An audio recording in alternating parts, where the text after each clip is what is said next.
Going to talk about reboring and re-rifling barrels from one caliber to another. So I'm going to start by saying that a barrel that is going to be rebored and re-rifled, that the entire rifling that is in the existing barrel has to be reamed out for a clean, smooth, reamed bore to be able to rifle the barrel to another caliber. And I'm going to explain myself here by saying you cannot take,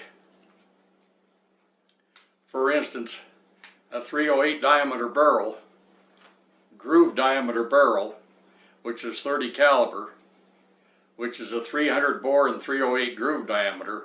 If the barrel is properly on size, you cannot follow the existing rifling and deepen the rifling to make a 311 or a 312 groove diameter barrel. Period. So I think this should take care of some misconceptions.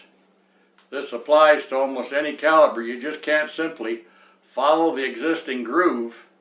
There's no way to follow the existing groove because you don't know if it's exactly a 10-inch twist, exactly 11-inch twist, exactly a 12-inch twist. And if you did know that, by checking the barrel, there's really no way to follow that existing rifling to deepen the groove diameter of the barrel. The purpose of rebore, re-rifling barrels is to go from one caliber to another. For instance, a 224 barrel, 224 groove diameter. To re-rifle it, the barrel has to be reamed to 237 diameter. That's 13 thousandths bigger than the groove diameter of the existing 224 caliber barrel, which is 222, 222 Magnum, 223, 22, 250, 220 Swift, and we could go on and on and on with almost an unlimited different types of 224 caliber cartridges, because there are just dozens and dozens of duplicated Wildcats out there that somebody thought that this was better than that and that was better than this and so on and so forth. Well, anyway, I have to say again, the barrel has got to be reamed completely smooth bore to the larger caliber, and then it's rifled like a 6mm caliber 243 is 243 groove diameter, 237 bore diameter, rifled to 243 groove diameter into whatever the twist may happen to be. And by the way, all rebore, re-rifled barrels are made by the cut rifling process. There's really no other process to do it. It can't be done with a button barrel. You can't button a contoured barrel. When barrels are button rifled, when they're made, their 1¼ blanks are larger, full length, and they're drilled, reamed, and rifled. There's a lot of steel around, like for instance a 1/4-inch hole. But if you turn the barrel down on the end to a contoured barrel, say a number 3 contour barrel that's around 600 and some odd thousandths diameter at the muzzle, now all of a sudden you got 650 thousandths less support around the periphery of the barrel. The barrel can't be properly rifled because the barrel is going to be larger diameter in one end than it is the other end, because there's no resistance to, or not near the resistance to, the button that's going through the barrel. It is only done with the cut rifle process, folks. It's plain and simple. And by the way, you can't rebore, re-rifle a barrel and then chamber it to a cartridge that's smaller diameter than the cartridge that's existing in the barrel. You can't make a hole smaller, you can make it bigger. You get it? It's plain and simple. You can't put a 375 diameter case at the case head in a 1/2 inch hole. You can't rechamber something that's 1/2 inch to 3/8. But you can go the other direction. You can go from 3/8 up to a 1/2 inch diameter and have a fresh, clean chamber. It takes a lot of time. Every groove is cut about 1/10,000th of an inch deeper each pass of the rifling head. And then once it's been around the barrel, whether it's a 4-groove or 6-groove barrel or whatever it is, once it's been around the barrel, then the rifling head is simply adjusted about 1/10,000th of an inch, and you go clear around the barrel again. And a 300 bore, 308 groove diameter, that's 4/1000ths per side. So there are 1/10,000ths of an inch in 1/1000ths. So it takes 40 passes per groove to deepen the groove to the proper depth. If it's a 4-groove barrel, it's 4 times that. If it's a 6-groove barrel, it's 6 times that. 40 passes times 6. Figure it out. It's time consuming. Gut rifle barrels are basically very stress relieved type barrels because there's no stress imparted to the barrels like there is with a button rifle barrel or a hammer forged type of a barrel. And the very best tools used to do the reaming and the rifling, the cutters, are carbide cutters so that they'll last. And these rifling heads are very expensive to make. All have to be made by hand. You can't go down to the local Ace Hardware and buy one. You can't go down there and buy reamers to ream rifle barrels either. Deep hole reamers and so forth. They have to be all made by the barrel maker by hand. You can buy from specialty places that grind reamers. You can buy all sorts of reamers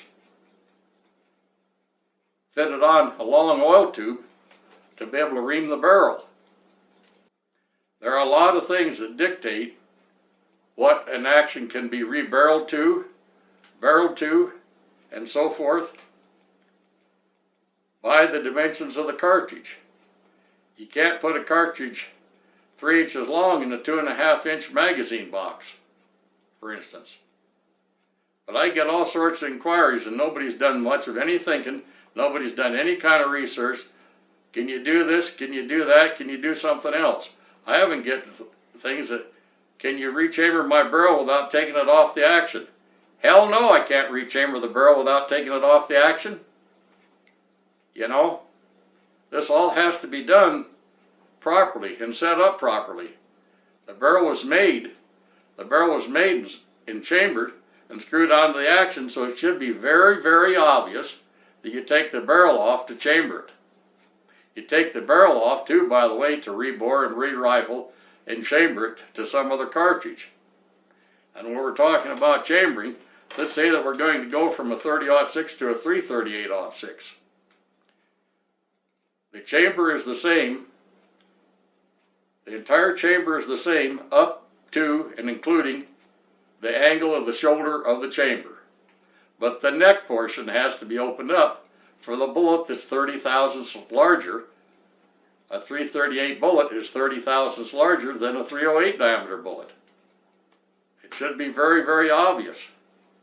So, you know, when something's answered and rechambered, well, no, it doesn't have to be rechambered. Yes, it does have to be rechambered. The neck portion and the throat portion of the chamber, it has to be rechambered to accept that cartridge. It's plain and simple. Invariably, I get questions, I'd like to have my 257 Weatherby rechambered to a 300 Weatherby. Well, that's not the proper approach, mister. You would like to have it rebored, re-rifled, and rechambered from 270 Weatherby to 300 Weatherby. It isn't just simply a rechamber job. It is simply not a rebore, re-rifle situation. All the procedures have to be adhered to and taken care of to go to the different situation. And there are a lot of things that can't be done because of various situations. So, the only way that you know that, perhaps, is you've got to ask. But when we answer a question based on the inquiry, we know what the entire situation is all about, and we know how to answer it. And we answer it fully to cover the entire situation for the want and the need. So, you know, this is how that it is. The barrels, the very best barrels, no matter where they come from, are barrels that have been properly hand lapped for a superior finish and uniform finish. The very best barrels. Now, not everybody does this. And there are people doing reboring, re-rifling that don't lap things. There are people that are doing it that do lap things. It gives you a superior barrel. And it's all about time. It's all about cost. So, I hope perhaps that this answers the situation, except that I'm going to touch on a thing or two here. We've got a situation where people think that you can just take a 22 long rifle and rechamber it to 22 Magnum. No, most of these 22 long rifles are not designed to accept the pressure of a 22 Magnum cartridge, if it was possible. And the next thing is, the bullet diameters are not the same. So you got a pressure issue there. The bullet diameter is different. It's larger diameter on the 22 Magnum than it is the 22 long rifle, and so forth. There are a lot of areas here. There's a lot of information to absorb. There's a lot of things to understand. And I get such silly inquiries that people think that you can take, for instance, a 22 Magnum and rechamber to 223 Remington. Well, for one thing, one is a rim fire and one is a center fire. The action is not designed for the cartridge again. It was designed for the cartridge that the rifle is made in, not designed for that cartridge.